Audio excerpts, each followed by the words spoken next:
Assalamualaikum warahmatullahi wabarakatuh. Nama Neni Siswati NIM 2020 140148. Hari ini saya akan menjelaskan tentang anti monopoli dan persaingan tidak sehat. Pengertian anti monopoli dan persaingan tidak sehat dalam Undang-Undang Nomor 5 Tahun 1999 tentang larangan praktek monopoli dan persaingan usaha tidak sehat dalam ketentuan umum membuat beberapa pengertian dalam hubungannya dengan kegiatan monopoli dan persaingan usaha tidak sehat. Monopoli adalah penguasaan atas produksi dan atau pemasaran suatu barang dan atau atas penggunaan jasa tertentu oleh suatu pelaku usaha atau suatu kelompok usaha. Sedangkan pengertian persaingan usaha tidak sehat adalah persaingan antar pelaku usaha dalam menjalankan kegiatan produksi dan atau pemasaran barang dan atau jasa dilakukan dengan cara tidak jujur atau melawan hukum atau menghambat persaingan usaha. Selanjutnya, asas dan tujuan dalam melakukan kegiatan usaha di Indonesia. Pelaku usaha harus berdasarkan demokrasi ekonomi dengan memperhatikan keseimbangan antara kepentingan pelaku usaha dan kepentingan umum. Tujuan yang terkandung di dalam Undang-Undang Nomor 5 Tahun 1999 adalah menjaga kepentingan umum dan meningkatkan efisiensi ekonomi nasional sebagai salah satu upaya untuk meningkatkan kesejahteraan rakyat, mewujudkan iklim usaha yang kondusif melalui pengaturan persaingan usaha yang tidak sehat sehingga menjamin adanya kepastian kesempatan berusaha yang sama bagi pelaku usaha besar, pelaku usaha menengah, dan pelaku usaha kecil, mencegah praktek monopoli dan atau persaingan usaha tidak sehat yang ditimbulkan oleh pelaku usaha, terciptanya efektivitas efisiensi dalam kegiatan usaha. Kegiatan yang dilarang. Bagian pertama monopoli pasal 17 adalah pelaku usaha dilarang melakukan penguasaan atas produksi dan atau pemasaran barang dan atau jasa yang dapat mengakibatkan terjadinya praktek monopoli dan atau persaingan usaha tidak sehat. Yang kedua, pelaku usaha patut diduga dan dianggap melakukan penguasaan atas produksi dan atau pemasaran barang dan jasa sebagaimana yang dimaksud dalam ayat 1 apabila barang dan jasa yang bersangkutan belum ada substitusinya mengakibatkan pelaku usaha lain tidak dapat masuk ke dalam persaingan usaha barang dan atau jasa. Satu pelaku usaha atau satu kelompok pelaku usaha menguasai lebih dari 50% pangsa pasar satu jenis barang tertentu. Bagian kedua monopoli pasal 18 adalah pelaku usaha dilarang menguasai penerimaan pemasokan atau menjadi pembeli tunggal atas barang dan jasa dalam pasar bersangkutan yang dapat mengakibatkan terjadinya praktek monopoli dan persaingan usaha tidak sehat.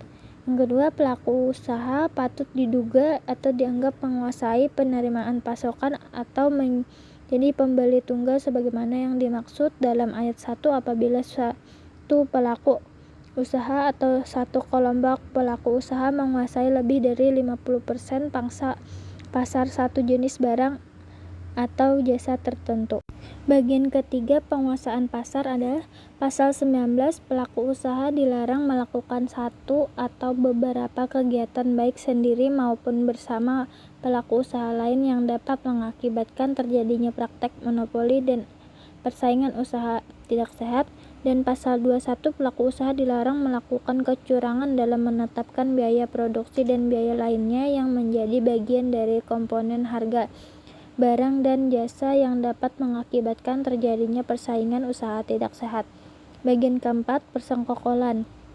Pasal 22 pelaku usaha dilarang bersengkokol dengan pihak lain untuk mengatur dan menentukan pemenang tender hingga dapat mengakibatkan terjadinya persaingan usaha tidak sehat.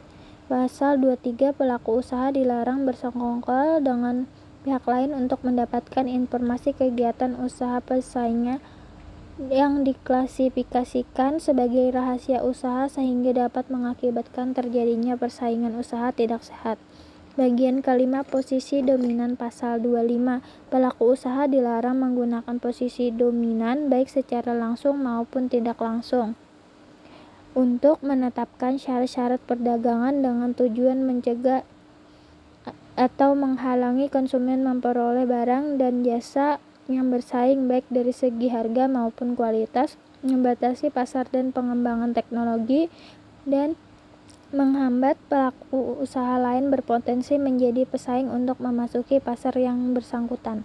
Bagian ke-6, jabatan rangkap. Pasal 26 adalah seseorang yang menduduki jabatan sebagai direksi atau komisaris dari suatu perusahaan pada waktu yang bersamaan dilarang merangkap menjadi direksi atau komisaris pada perusahaan lain apabila perusahaan-perusahaan tersebut berada dalam pasar bersangkutan yang sama, memiliki keterkaitan yang erat dalam bidang atau jenis usaha, atau secara bersama dapat menguasai pangsa pasar barang dan jasa tertentu yang dapat mengakibatkan terjadinya praktek monopoli dan persaingan usaha tidak sehat. Bagian ke-7, pemilikan saham. Pasal 27. Pelaku usaha dilarang memiliki usaha mayoritas pada beberapa perusahaan sejenis yang melakukan kegiatan usaha dalam bidang yang sama pada pasar bersangkutan yang sama, atau mendirikan beberapa perusahaan yang memiliki kegiatan usaha yang sama pada pasar bersangkutan yang sama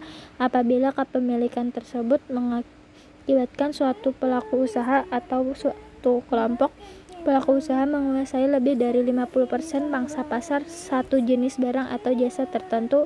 2 atau 3 pelaku usaha kelompok pelaku usaha menguasai lebih dari 75% pangsa pasar satu jenis barang atau jasa tertentu. Bagian ke-8, penggabungan, peleburan, dan pengambil alihan. Pasal 28. Pelaku usaha dilarang melakukan penggabungan atau peleburan badan usaha yang dapat mengakibatkan terjadinya praktek monopoli dan persaingan usaha tidak sehat.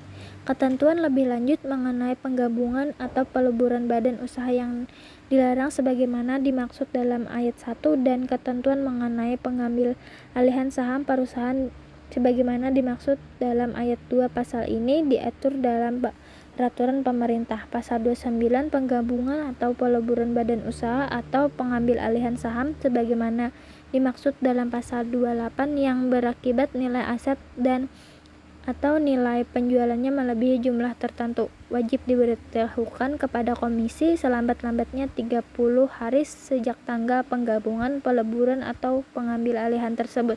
Ketentuan tentang penetapan nilai aset dan nilai penjualan serta tata cara pemberitahuan sebagaimana dimaksud dalam ayat 1 diatur dalam peraturan pemerintah. Selanjutnya, perjanjian yang dilarang.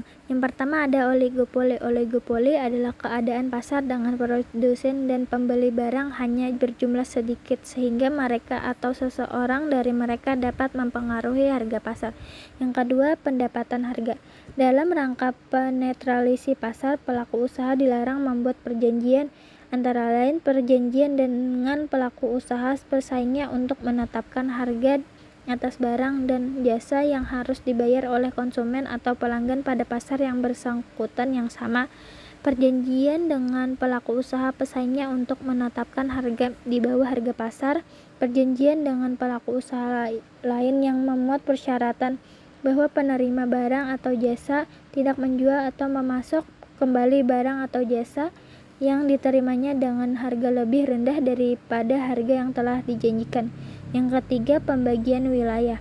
Pelaku usaha dilarang membuat perjanjian dengan pelaku usaha pesaingnya dengan tujuan untuk membagi wilayah pemasaran atau lokasi pasar terhadap barang atau jasa. Yang keempat, pemboikotan. Pelaku usaha dilarang untuk membuat perjanjian dengan pelaku usaha pesaingnya yang dapat menghalangi pelaku usaha lain untuk melakukan usaha yang sama baik untuk tujuan pasar dalam negeri maupun pasar luar negeri. Dan yang kelima, kartel. Pelaku usaha dilarang membuat perjanjian dengan pelaku usaha pesaingnya yang bermaksud untuk memengaruhi harga dengan mengatur produksi dan atau pemasaran suatu barang dan jasa. Yang keenam, terus pelaku usaha dilarang membuat perjanjian dengan pelaku usaha lain untuk melakukan kerjasama dengan membentuk gabungan perusahaan atau perseroan yang lebih besar dengan tetap menjaga dan mempertahankan kelangsungan hidup tiap-tiap perusahaan atau perseroan anggotanya yang bertujuan untuk mengontrol produksi dan atau pemasaran atas barang dan atau jasa. Yang ketujuh, oligopsoni. Keadaan di mana dua atau lebih pelaku usaha menguasai penerimaan, pasokan, atau menjadi pembeli tunggal atas barang dan jasa dalam satu pasar komoditas. Yang kedelapan, integrasi vertikal. Pelaku usaha dilarang membuat perjanjian dengan pelaku usaha lain yang bertujuan untuk menguasai produksi sejumlah produk yang termasuk dalam rangkaian produksi barang atau jasa tertentu, yang mana setiap rangkaian produksi merupakan hasil pengelolaan atau proses lanjutan baik dalam satu rangkaian langsung maupun tidak langsung. Yang kesembilan, perjanjian tertutup. Pelaku usaha dilarang membuat perjanjian dengan pelaku usaha yang lain memuat persyaratan bahwa pihak yang menerima barang dan jasa hanya akan memasok atau tidak memasok kembali barang dan jasa tersebut kepada pihak tertentu dan pada tempat tertentu. Yang ke-10, perjanjian dengan pihak luar negeri. Pelaku usaha dilarang membuat perjanjian dengan pihak luar negeri yang memuat ketentuan yang dapat mengakibatkan terjadinya praktek monopoli dan persaingan usaha tidak sehat. Selanjutnya, hal-hal yang dikecualikan dari Undang-Undang Anti Monopoli. Hal-hal yang dikecualikan dari Undang-Undang Monopoli antara lain perjanjian yang dikecualikan itu perjanjian yang berkaitan dengan hak atas kekayaan intelektual, perjanjian yang berkaitan dengan waralaba, perjanjian penetapan standar teknis produk barang atau jasa yang tidak mengekang atau menghalangi persaingan, perjanjian dalam rangka keagenan yang isinya tidak memuat ketentuan atau memasok kembali barang atau jasa dengan harga lebih rendah dari harga yang telah dijanjikan, perjanjian kerjasama penelitian untuk peningkatan atau perbaikan standar hidup masyarakat luas. Yang kedua, perbuatan yang dikecualikan, perbuatan usaha yang tergolong dalam pelaku usaha, kegiatan usaha koperasi yang secara khusus bertujuan untuk melayani anggota. Yang ketiga, perbuatan atau perjanjian yang dikecualikan itu perbuatan atau perjanjian yang bertujuan untuk melaksanakan peraturan perundang-undangan yang berlaku, dan perbuatan atau perjanjian yang bertujuan untuk ekspor dan tidak mengganggu kebutuhan atau pasokan dalam negeri. Dan yang terakhir, sanksi praktek monopoli dan persaingan tidak sehat. Bagian pertama, tindakan administrasi pasal 47. Komisi berwenang menjatuhkan sanksi berupa tindakan administratif terhadap pelaku usaha yang melanggar ketentuan undang-undang ini. Tindakan administratif sebagaimana yang dimaksud dalam ayat 1, penetapan pembatalan perjanjian sebagaimana yang dimaksud dalam pasal 4 dengan pasal 13, pasal 15 dan pasal 16, atau perintah kepada pelaku usaha untuk menghentikan integrasi vertikal sebagaimana yang dimaksud dalam pasal 14. Bagian kedua, pidana pokok pasal 481. Pelanggaran terhadap ketentuan pasal 4, pasal 9 sampai dengan pasal 14, pasal 16 sampai pasal dengan 19, pasal 25, pasal 27 dan pasal 28 diancam pidana serendah-rendahnya 25 miliar rupiah dan setinggi-tingginya 100 miliar rupiah atau pidana kurungan pengganti denda selama 6 bulan. Pelanggaran terhadap ketentuan pasal 5 sampai dengan pasal 8, pasal 15, pasal 20 sampai dengan pasal 24 dan pasal 26 undang-undang ini diancam pidana serendah-rendahnya 5 miliar rupiah dan setinggi-tingginya 25 miliar rupiah atau pidana kurungan pengganti denda selama 5 bulan. Pelanggaran terhadap ketentuan pasal 41 undang-undang ini diancam pidana dengan dana serendah-rendahnya 1 miliar rupiah dan setinggi-tingginya 5 miliar rupiah atau kurungan pidana selama 3 bulan. Bagian ketiga, pidana tambahan pasal 49. Sanksi tambahan sesuai dengan pasal 48 juga terdapat dikenakan pidana berupa pencabutan izin usaha, larangan kepada pelaku usaha yang telah terbukti melakukan pelanggaran terhadap undang-undang ini untuk menduduki jabatan direksi komisaris sekurang-kurangnya 2 tahun dan lamanya 5 tahun, atau penghentian kegiatan atau tindakan tertentu yang menyebabkan timbulnya kerugian pada pihak lain. Mungkin itu saja yang dapat saya sampaikan. Wassalamualaikum warahmatullahi wabarakatuh.